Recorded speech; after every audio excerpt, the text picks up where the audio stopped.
जी प्यारे बच्चों, कैसे हैं आप? मैं उम्मीद करता हूँ कि आप सब ठीक होंगे। आज की वीडियो में बात करेंगे unit number 10 acid basis and salts की, और इसकी एक्सरसाइज के मौजूद तमाम एमसीक्यूज़ को हल करने की कोशिश करेंगे। शॉर्ट क्वेश्चन आंसर्स करेंगे, थिंक टैंक्स करेंगे, सेल्फ असेसमेंट करेंगे, बहुत कुछ करेंगे। सो हमारे साथ रहें और चलते हैं अपनी वीडियो की तरफ।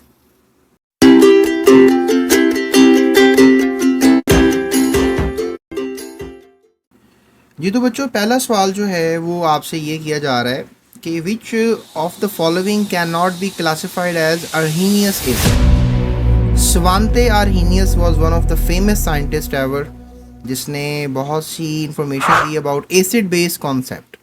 तो इसका ये मानना था कि कोई भी कंपाउंड एसिड उस वक्त होता है जब वो पानी में हाइड्रोजन आयन दे, यानी ऐसा कंपाउंड जो कि पानी में हाइड्रोजन आयन देगा वो ही होगा एसिड।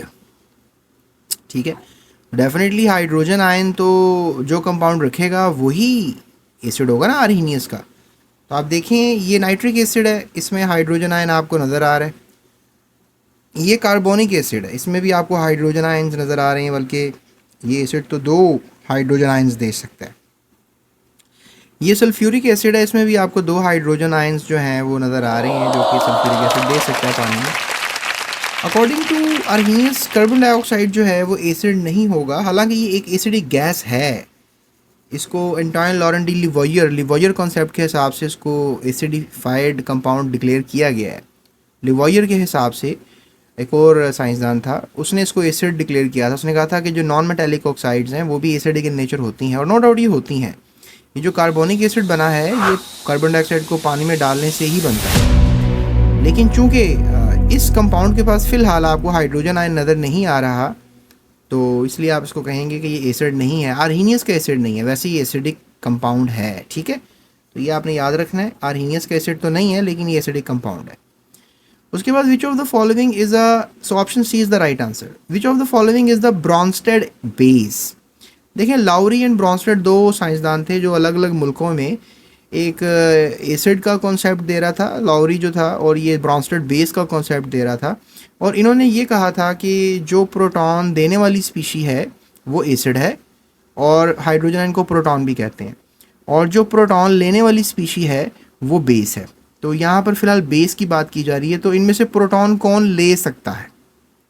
देखें, ये वाली जो स्पीशी है ये प्रोटॉन दे सकती है, दैट इज़ हाइड्रोक्लोरिक एसिड। जो याद रखिएगा, जो अर्हीनियस के एसिड्स हैं वो लॉरी ब्रॉन्स्टेड के भी एसिड हैं। तो बहरहाल HCl अगर एसिड है अर्हीनियस का, तो लॉरी ब्रॉन्स्टेड का भी वो एसिड है, क्योंकि ये प्रोटॉन दे सकता है।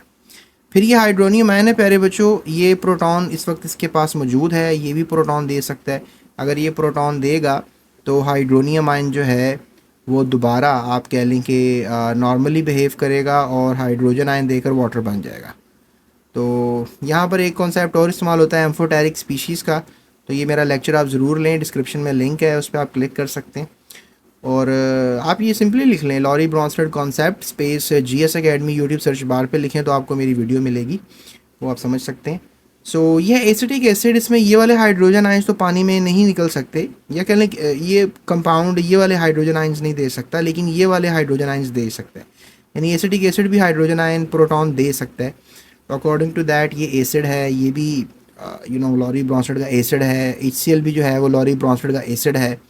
लेकिन प्यारे बच्चों, ये जो अमोनिया है ये लॉरी ब्रॉन्स्टेड की बेस होगी, इसमें भी आपको हाइड्रोजन नज़र आ रहे हैं, लेकिन चूंकि ये कंपाउंड जो है वो लोन पेयर हाइड्रोजन आयन के साथ शेयर कर लेता है, और ये प्रोटॉन दे नहीं सकता, ये प्रोटॉन लेगा। तो लिहाजा प्रोटॉन लेने वाली स्पीशी जो है, प्रोटॉन एक्सेप्ट करने वाली स्पीशी जो है, वो क्या कहलाएगी? हाइड्रोजन आयन एक्सेप्ट करने वाली स्पीशी, दैट इज़ बेस। तो लिहाजा अमोनिया, इसको इसका कंपाउंड का नाम है अमोनिया, आपने याद रखना है, ठीक है। We use to call this compound as ammonia. तो अमोनिया जो है वो क्या होगी? बेस होगी, according to Lowry Bronsted concept. तो A is a right answer for this question. The story is not over. उसके बाद एक और क्वेश्चन है, मिल्क ऑफ मैग्नीशिया। इसको, इस कंपाउंड को हम मैग्नीशियम हाइड्रोक्साइड जो कि एक बेस है, इसको हम मिल्क ऑफ मैग्नीशिया भी कहते हैं। इसको एंटासिड कहते हैं। एंटासिड का मतलब ये होता है कि अगर आप इसको बेस के साथ, ये जो बेस है इसको आप एसिड से रिएक्शन करवाएंगे तो एक न्यूट्रलाइजेशन रिएक्शन होगा, और उस न्यूट्रलाइजेशन रिएक्शन के नतीजे में जो आपको कंपाउंड मिलेगा सॉल्ट एंड वाटर मिलेगा, और एसिड के असर को ख़त्म कर देगी। लेट्स से दैट आपका स्टमक है, और उसमें बहुत सा एसिड प्रोड्यूस हो गया, आपको पता है कि आपके स्टमक में HCl प्रोड्यूस हो जाता है। So if you have some HCl in your stomach, तो आप कह लो कि HCl को फिर ज़्यादा हो गया है, तो आपने ये वाला कंपाउंड मिल्क ऑफ मैग्नीशिया इस्तेमाल करना है इसको एज अ सिरप। तो ये एंटासिड का किरदार अदा करेगा और आपका जो एसिड है यू कैन से कि वो हो जाएगा ख़त्म पेट में। ठीक है, HCl plus magnesium hydro oxide, और जो हाइड्रोजन है वो पानी से मिलेगा, 2 मोल ले लें आप, और 2 मोल पानी बन जाएगा। और मैग्नीशियम क्लोराइड सॉल्ट एज आ रिज़ल्ट आपको मिलेगा, जो कि एक सॉल्ट है जो कि एक न्यूट्रल नेचर रखता है।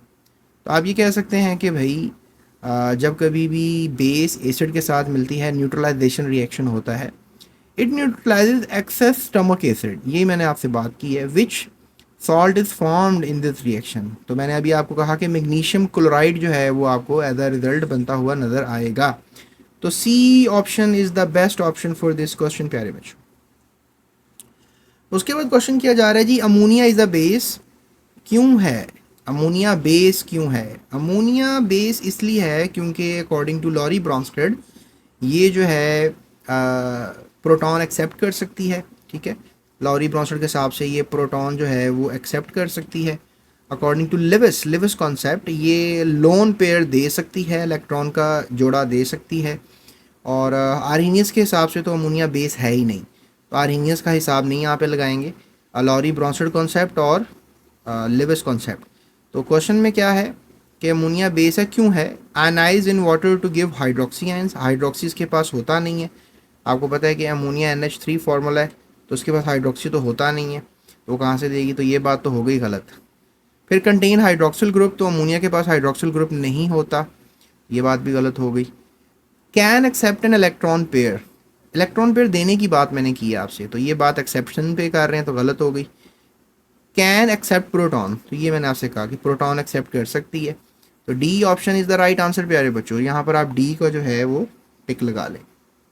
अब ये चूंकि आपकी नई बुक बनी है तो इसमें काफ़ी गलतियाँ मौजूद हैं, मे बी नेक्स्ट ईयर इसको चेंज कर दिया जाए, क्योंकि काफ़ी ज़्यादा चैप्टर्स हैं, 18 चैप्टर्स हैं, और मे बी इसमें करेक्शंस कर दी जाएँ या सिलेबस कम कर दिया जाए, कुछ ना कुछ तो होगा, क्योंकि every action has a reaction. अभी बच्चे पढ़ रहे हैं इसको, शराफत से ही पढ़ रहे हैं, शराफत से ही पढ़ना चाहिए भाई, हर बोर्ड आपको शराफत से ही पढ़ने की तलकीन करता है।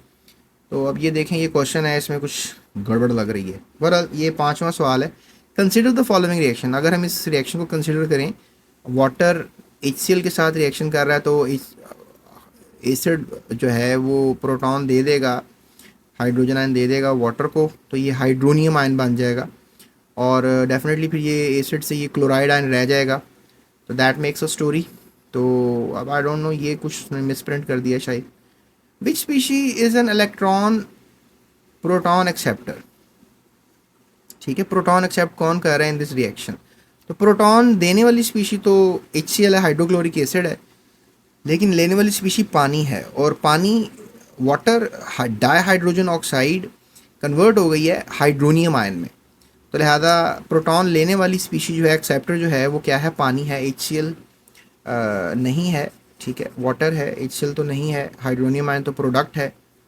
ठीक है, अब अकॉर्डिंग टू लॉरी ब्रॉन्स्टेड जो प्रोडक्ट में ये भी प्रोटॉन तो दे सकती है ना, अब तो that is basically called conjugate acid, और ये प्रोटॉन ले सकती है, that is called conjugate base.